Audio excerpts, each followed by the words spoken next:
Alright, so this is going to go on YouTube. Um, this is from the Parma Open round 2. I ended up scoring 3 out of 4 and tied for second. So the title of this video is going to be Karma is a Bitch, and you will find out why if you want to know. So this was in round 2. I got a good dub in round 1 in the Rosal Gambit. If you want to see that, just go into my Twitch stuff. It's on YouTube. I uploaded it, so if you want to see it, go look at it. But I played e4. He played c5. I went into the Smith Mora. He accepted it. Knight c6, bishop c4, d6, knight f3, a6. So whenever they play a6, a lot of times they'll play queen c7. But in a lot of those lines, knight b5 can be annoying. So sometimes people, when they play this opening, will elect to just play a6 early so that they don't ever have to worry about that. So, and then white tries to argue that it's a waste of time, and that's kind of the battle. Like either black's going to play queen c7 and then just go to b8, or they're going to waste a move early with a6. So not a bad move, pretty good. Castles, knight f6, queen e2, bishop g4. And a lot of times black will do this in some positions. Like I think in Esserman's book, he suggests even playing h3 early sometimes. But in this position, I don't think bishop g4 is really all that scary to me. So played rook d1, which is like a classic Smith Mora move. Normally in the d6 setups, you'll play queen e2 or bishop c4, queen e2, and rook d1 after you castle. In the e6 stuff, it's a little bit different, but in the d6 stuff, that's kind of typically how you coordinate your pieces. So he played, and then it looks like he has a really good move here, and I saw it beforehand, and I saw the trap. Like, I literally was like, if he plays knight here, I know what I'm doing. Like, if he plays knight e5, trying to trap this, I just take it, and that's what he played. And, I should have made this a pause the video moment, but just try to figure out why this move is bad and why I can just take it if you want to. Just take a second to yourself. But yeah, I can just take this. And the point is, I'm hanging my queen, but I have checkmate, so you can't take my queen. So the knight is just free. I can just take it for free. And the reason why this video is called Karma's a Bitch is because I did something shady here. So this was over the board. I reached for my knight. I picked it up. I put it back down, and I tried to play it off. Like, I went to go grab my queen, like, trying to act like I don't see that it's pinned, like I was going to hang my queen. And then I asked him, I was like, are we doing touch move? And he said, yeah, it's touch move. And so I let my head drop, I, shook my head, and then I played knight takes e5. And, and I'm never doing that again, because you'll see why. It just, karma's a bitch, you know? You try to do something shady, it comes back, and this is instant karma. Not instant, but about as instant as you can possibly get. So, he sat there, he saw it, and I saw that he saw it because his face, he was visibly upset. He played bishop e6, and he got up and walked away. And I think he thought for 20 minutes. Like, at this point, I still have at least 42 minutes, at least. And this is game 45. We're playing game 45 with a 5-second delay. By the time he had made this move, he was down to about 27 minutes.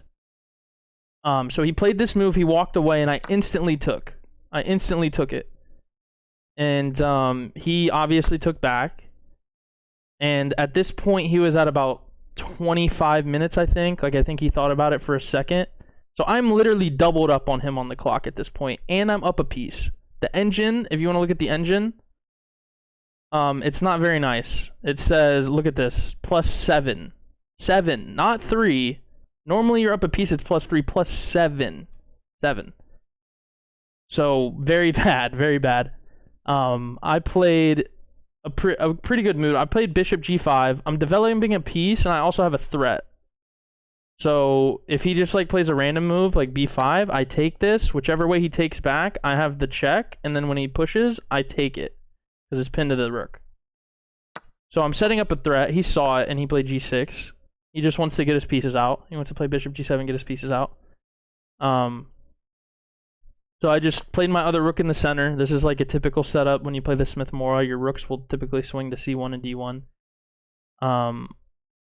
Just normal stuff. Notice the knight is never really hanging until he moves his queen, because I'll take his queen with check, obviously. So I'm doing very well here. I'm up a piece. He's thinking a lot on every move, like a lot on every move. At this point, it's very possible he has under 20 minutes already, and we're on move 13. And I'm probably like 38 minutes. Actually, even higher than that.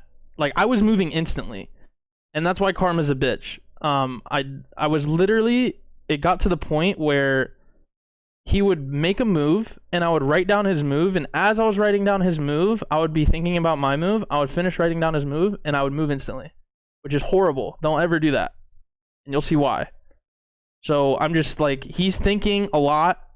I'm +7, obviously winning, but I'm not thinking at all, which is a problem. He played bishop g7, and I moved my knight because now he might have some discoveries with his knight. And basically, I'm just saying if he takes, I take, and I'm on your e6 pawn.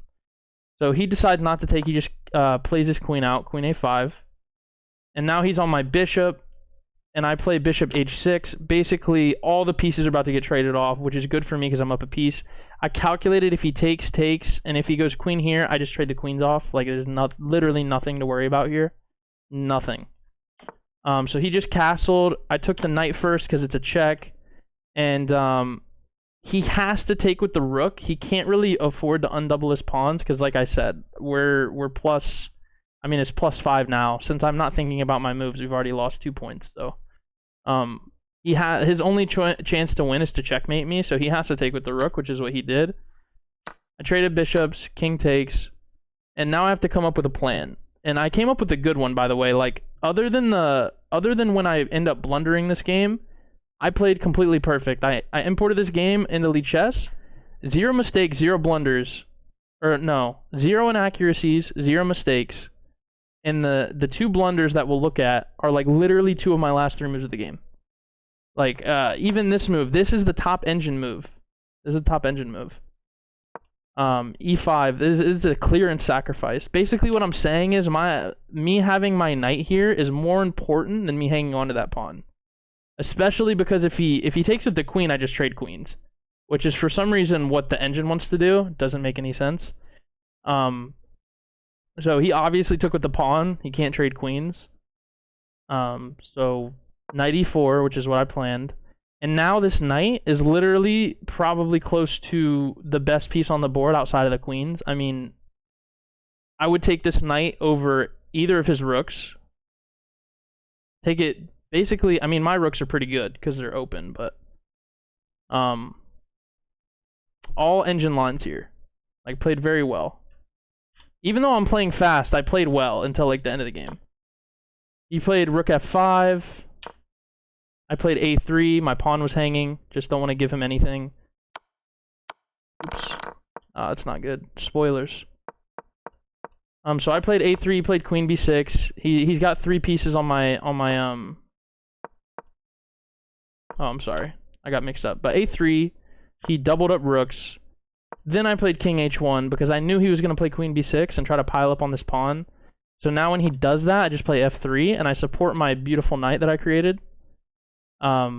And this is the point in the game where things start to go wrong, where my inability to just sit there and think starts to become a problem. So he played h6, and now I started to overthink things. Knight g3, attacking his rook. Basically, I saw this whole line from this point. I saw the whole line. I calculated knight g3, his only move, unless he wants to go back, his only move, he might go rook g5. I calculated h4, takes, queen check, and then I win the rook back.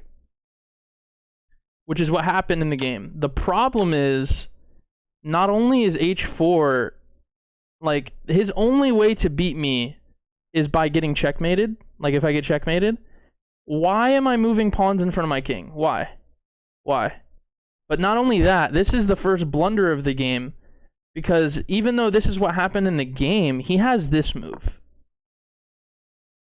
Don't forget about this queen. That is mate on the board. So that is a free knight because I have to stop the mate. I have to play this, takes, and he wins my knight. And now, it's not really clear who's better here. I mean, it says white's still winning, but wait.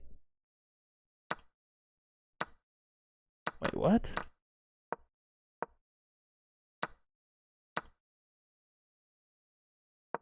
When I was looking at this on Lichess, it said that this is like just a dead draw. It gave 0.00 after this,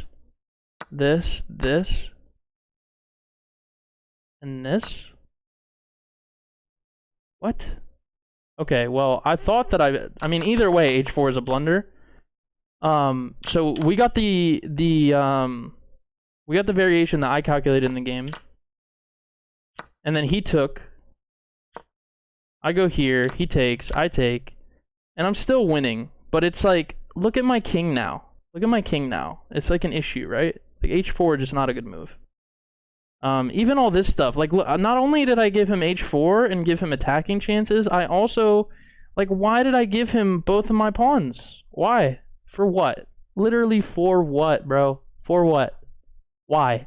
All I had to do, like, if we just back it up. At this point, my position is flawless. I can do anything I want. Probably like here, and then I have no weaknesses. The rook covers all of this, and now my queen even can come here. I can go here, and my queen can go clean things up. My knight is perfect. Like, I don't have to do anything. Why knight g3? Why? Because I'm an idiot. That's why.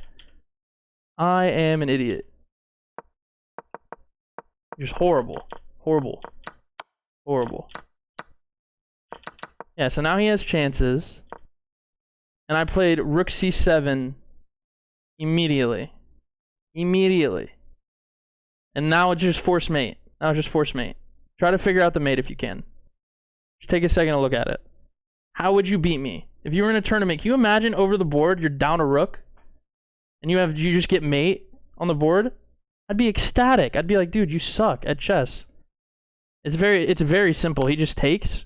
And when I played rook c7, I think it was because I was leaning to the left because I'm left-handed to write down the move. And I very quickly calculated that he doesn't have any checks. Like, I knew that he was going to take this with check, right? But I calculated that there's no queen a5. Or there's no queen a7, I mean, because of the pawn. But the problem is I didn't look this way. I didn't look that way. I didn't look horizontally. Probably because I'm an idiot and I'm calculating my move as I'm leaned over to the left, writing the move down, and I can't even see the whole board. Like, out of the corner of my eye, I was like, oh, he has no queen a7. But in reality, he played check here, and he played this move instantly, and he did it with some attitude, too. Like, not only did he mate me when I'm down or when I'm up a rook, he did it with some oomph. Like, you know when you're playing chess over the board, and, like, you know, you just give a little extra, like, you know, a little something on the board. Like, you just throw the piece down a little extra. Like, he didn't go overboard, obviously. Like, some people, I've played old people. I think it's an old people thing. Like, especially, like, my stepdad, that was, he grew up in, like, Macedonia, which is, like, kind of close to Russia. They will, like, we had a glass chess set, and my stepdad would, like, do it so hard sometimes. Like, it was loud. That's too much. You're weird if you do that. You're a weirdo. But he just did it with, like, just a little something, you know? Like a little Salt Bay over top of it. And he played this, and that's just mate, bro. There's nothing you can do. I move the king, and it's mate. Move the king, and it's mate. And I resigned. I was like, I'm not letting him mate me. I'm resigning. I tipped my king. I shook his hand. And he's a cool guy, too. His name's Daniel. Cool dude. We went over the game afterwards. And he was telling me how he messed up, like he's seen that trap before that he fell into, and that like he should have done this, and we went over the game and everything. Super cool guy, and I deserved it. Like, I'm happy that this happened, because I'd rather have it happen when I'm 14 whatever rating than if I'm like really, like, can you imagine you're playing like a grandmaster up a rook and this happens? And that's why karma's a bitch. Because if I would have not done what I tried to do, where I played it off with the knight, then I'd probably be very upset about this game. I probably wouldn't have even finished the tournament. I probably would have tilted so hard, packed my bags, left, gone. You would have never seen me again at that tournament. I would have just withdrawn, wouldn't have finished, nothing. But in my brain, I was like, I kind of deserve that because I tried to do I tried to be shady and like act like I didn't see that my queen was hanging and like act like I wanted to put the knight back and move my queen.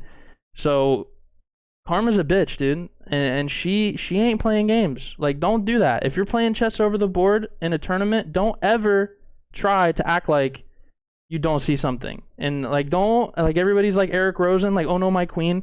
Don't do that. Not over the board, because this will happen to you. I promise, it will. The chess gods made this happen. They were like, you will not disrespect our 1,000-year-old game by being a dickhead. So that's it. That's the game. That's the game. Very painful. If I would have won this game, I would have won the tournament. And the thing is, the guy that won the tournament, I didn't get to play him. I played him in 2 blitz games. Like, people were playing blitz while the TD was making the pairings. So people were like casually just playing while they waited on the pairings. I played the guy that ended up winning the tournament. It was a funny coincidence. I played him in 2 blitz games, wiped him off the board to the point where I was like, what section are you playing in? He said under 1600. I said, oh, me too. And he was like, oh, well, if we play, please don't crush me. That's the guy that won the tournament. I had mentally defeated this man to the point where he said, please don't crush me if you play me. And that's who won the tournament, and I didn't. I'm very upset with myself, but, you know, we learn. We live and we learn, and that's where we're going to cut it for YouTube.